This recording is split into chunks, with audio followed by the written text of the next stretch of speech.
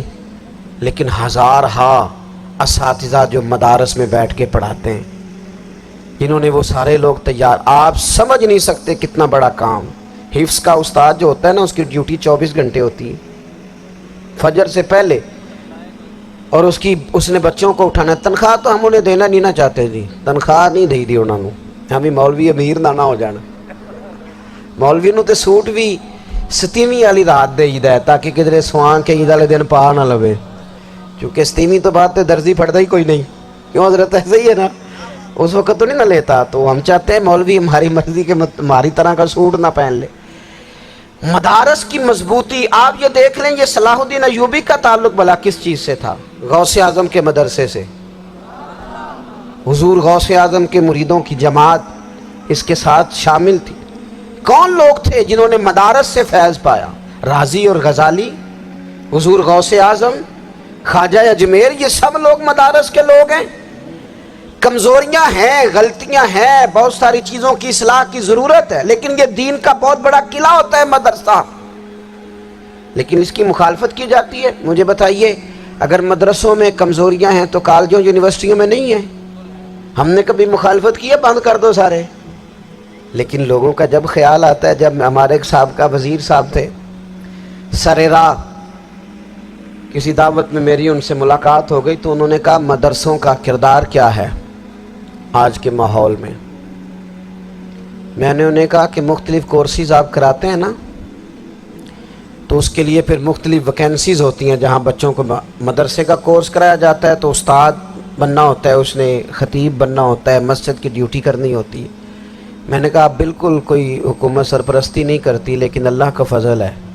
کبھی آپ نے کوئی مسجد سنی ہے جس میں جمعے والے دن مولوی نہ ملا ہو جمعہ پڑھانے کے لیے؟ کبھی آپ کو رمضان میں ایسی مسجد ملی ہے جس میں قرآن مجید سنانے کے لیے حافظ نہ ملا ہو؟ یہ ہو سکتا ہے کسی حافظ کو مسجد نہ ملے. تو مدارس کے ذمے جو کام تھا مدارس نے جم کے کیا ہے اور ڈٹ کے کیا اللہ کے فضل سے. اور مدارس کے لوگوں کو بھی کمزور نہیں پڑنا چاہیے, کبھی کسی وزیر مشیر مالدار کے روب میں نہیں آنا چاہیے, قطعاً نہیں. کیوں کہ یہ وہ عظیم لوگ ہیں رسول اللہ صلی اللہ علیہ وسلم کے دین کے غلام, کہ ابھی ایک لفظ نہیں پڑھا ہوتا الف با تا سا, پہلے دن گھر سے نکلتے ہیں تو حضور فرماتے ہیں اللہ کے فرشتے ان کے پیروں کے نیچے پر بچھا بھی دیتے ہیں. پہلے دن اتنا بڑا اعزاز ملتا ہے.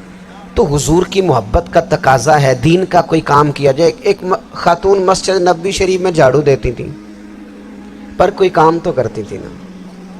اور کس مسجد میں؟ جہاں 70,000 فرشتے صبح آتے ہیں 70 شام آتے ہیں. اس مسجد میں وہ خاتون جھاڑو دیتی تھی. بخاری ہے, جب ان کا انتقال ہو گیا صحابہ نے سوچا کہ حضور کو تکلیف ہوگی, بغیر بتائے جنازہ پڑھ دیا. حضور صبح تشریف لائے, تازی قبر دیکھی, اور محبوب وہ ہیں جو فرش پہ کھڑے ہو کے عرش کی خبریں دیتے ہیں. نبی پاک علیہ الصلوۃ والسلام نے فرمایا کہ مجھے اطلاع کیوں نہیں دی اس کے انتقال کی؟ یہ کرم دیکھو, کوئی ڈیوٹی تو کرتی تھی نا یار, پر خلوص سے, پر پیار سے, پر اللہ کو راضی کرنے کے لیے, پر درد دل سے. اور دین کی ڈیوٹیاں کرنے والے دوستو سنو, حضور صبح آئے, قبر کو دیکھ کر فرمایا مجھے کیوں نہیں بتایا؟ یا رسول اللہ آپ کو تکلیف دینا مناسب نہ جانا. تو قبر پہ کھڑے ہو کے حضور نے فرمایا صف بناؤ میں دوبارہ جنازہ پڑھاؤں گا. صف بناؤ میں دوبارہ جنازہ پڑھاؤں گا. کوئی ڈیوٹی تو. تیسرا تقاضا حضور کی محبت کا, سمجھو میں بس بڑی جلدی بات سمیٹنے لگا ہوں. حضور کی امت سے پیار کرو, یہ نبی پاک کی محبت کا تقاضا ہے. حضور اس بندے سے بڑے راضی ہوتے ہیں جو حضور کی امت سے پیار کرتا ہے. آپ کو پتہ ہے حضرت جبریل امین علیہ السلام نے معراج کی رات حضور علیہ الصلوۃ والسلام سے عرض کی تھی کہ اللہ کی بارگاہ میں عرض کیجئے گا میری بھی ڈیوٹی لگ جائے آپ کی امت. کے ساتھ محبت کرنے پر. تو یہ کیوں کہا تھا انہوں نے؟ علماء نے لکھا اس لیے کہا تھا کہ حضرت جبریل بھی جانتے ہیں کہ حضور کی امت سے محبت کی بات کی جائے نا تو نبی پاک راضی ہوتے ہیں. امت سے پیار کرو گے نا، امت سے. ایک صرف بات کا خیال رکھنا، عقیدہ برا ہو تو بات دوسری ہے، ورنہ میرے محبوب کی امت کا ایک ایک شخص جو مدینے والے کا کلمہ پڑھتا ہے، جو حضور کا غلام ہے، اس کے بارے میں اپنے دل میں گنجائش رکھنا، پیار رکھنا، وارفتگی رکھنا. او دوستو، یہاں لوگ کس طرح گروہوں کو، جماعتوں کو سپورٹ کرتے ہیں. نبی پاک نے اس امت کی کثرت پر فخر بیان کیا اور حضور فرمانے لگے 120 صفحے جنتیوں کی ہوں گی، قیامت میں 80 صفحے صرف میری امت کی ہوں گی. میں کثرت امت پر فخر کروں گا. ان لوگوں سے پیار کرنا ہے، ان کے دکھ درد کو سمجھنا ہے. پتہ ہے آج کیا ہوتا ہے؟ آج ہمیں نا مختلف چھوٹے چھوٹے ملکوں میں بانٹ دیا گیا، تو ہم کسی دوسرے مسلمان بھائی کا درد نہیں محسوس کرتے. ہم گھروں میں نہیں محسوس کرتے. پڑوسی پر ظلم ہو رہا ہو تو ہم کہنے پتر ساڈا نہیں مسئلہ، یہ مسئلہ ہے، تینوں کی لگے. حالانکہ پڑوسی کی آگ اس لیے بھی کسی وقت بجھا دینی چاہیے کہ پڑوسی کی نہ بجھائی جائے تو اپنا گھر بھی زاد میں آ جاتا. آج امت مسلمہ سے ہمیں بس لگا دیا گیا اپنے حصے کی روٹی کماؤ، اپنے حصے کی کوٹھی بناؤ، اپنے حصے کی گاڑی خریدو، اپنے حصے کا. امت کا درد، امت کی بات، وحدت امت کا تصور، امت کا دوبارہ سے وہ شان، ارسل رسولہ بالہدی ودین الحق لیظہرہ علی الدین کلہ، وہ تصور کب ہوگا؟ اس وقت ہوگا جب ہم بات امت کی کریں گے. نبی پاک علیہ السلام نے فرمایا مسلمان کی مثال ایک جسم کی طرح ہے. جسم کے ایک حصے کو تکلیف ہو تو سارا آزمائش میں آ جاتا ہے. مجھے بتاؤ یہ انگلی درد کرتی ہو، یہ انگلی جسم کا حصہ ہے نا، تو میرا خیال ہے دماغ یہ کہہ دے گا کہ انگلی کی درد ہے نا منو کی لگے. دل کہہ دے گا کوئی نہیں ٹینشن لینے، انگلی کا مسئلہ ہے نا. ایسا نہیں ہوتا، بلکہ جب انگلی میں درد ہوتی ہے تو دماغ منصوبہ بندی کرتا ہے کہ اس کا علاج کیسے ہو سکتا ہے. دل پریشان ہوتا ہے، پیر چل کے جاتے، ہاتھ وہ دوائی وصول کرتے، دانت اسے چبا کر، حلق اسے نگل کر، معدہ اسے ذخیرہ کر کے جسم میں پھیلاتا ہے، پھر جا کے انگلی شفا پذیر ہوتی ہے. ایک حصے کو درد ہو تو سارا حصہ کام پہ لگ جاتا ہے. اسرائیل اگر تکلیف دے رہا ہے فلسطینیوں کو تو ہونا چاہیے تھا نا بعض مسلمان حکمرانوں کو نیند نہ آتی، وہ درد دل محسوس کرتے. ہونا چاہیے تھا نا کہ بعض لوگ یہاں ہم کیا کرتے ہیں بھلا بیٹھ کے. اب تو مجھے بعض چیزوں سے کوفت بھی ہونے لگا. ہم دیتے ہیں بیان، مذمت. اب کے بیان دینے سے کیا ہوگا؟ فلانے نے بھی بیان دے دیا، فلانے نے بھی کلپ دے دیا. یہ کیا کر رہے ہیں؟ یہ تو آپ زندہ رہنا چاہتے ہیں. وہ جس طرح آج کل ہمارے ہاں بہت ساری چونکہ جماعتیں ہیں تو کشمیر ڈے آتا ہے نا تو مل کے ریلی نہیں نکالی جا سکتی، سوال نہیں پیدا ہوتا، کیونکہ ہمیں جماعتوں کو زندہ رکھنا ہے. اس جماعت کی خبر الگ لگنی چاہیے، اس جماعت کی خبر الگ. تو ایسے کوئی انقلاب آئے گا؟ یاد رکھنا امت کو پوری کو ایک طاقتور آواز بننا پڑے گا. ہمیں تھوڑا تھوڑا اوپر اٹھ کے سوچنا پڑے گا.